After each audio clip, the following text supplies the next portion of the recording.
आज आपण करूया शेंगदाण्याची आमटी। त्याच्याकरता मी शेंगदाणे भाजून घेतलेले आहेत।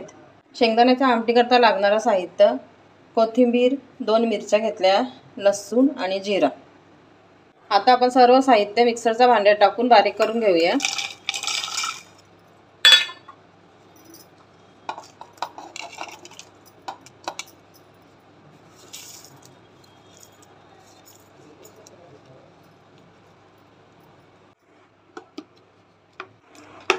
बघा, मी अशा प्रकारे शेंगदाण्याचं वाटण करून घेतला।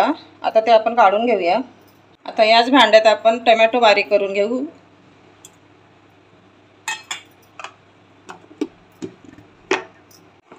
बघा, अशा प्रकारे मी एक टोमॅटोची प्युरी करून घेतली। गरम झालेलं आहे तेल टाकून घेऊया। तेल गरम झालेलं आहे, टोमॅटोची प्युरी टाकून घेऊ।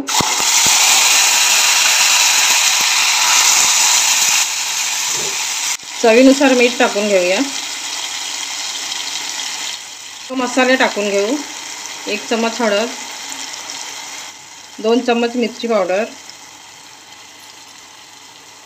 अर्धा चम्मच धना पावडर, अर्धा चम्मच जिरा पावडर।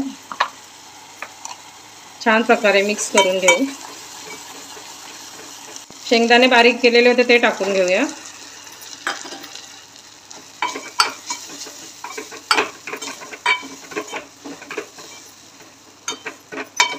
मिक्सरच्या भांड्यात पाणी घेतलेलं होतं ते टाकून घेते।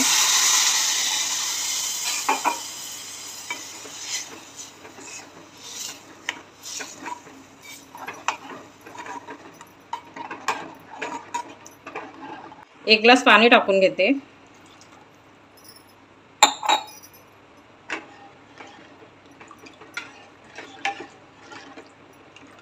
आता याला एक उकळी काढून घेऊया।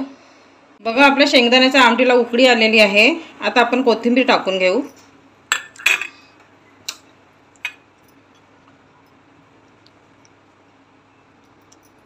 शेंगदाण्याची आमटी खाण्याकरता तयार आहे।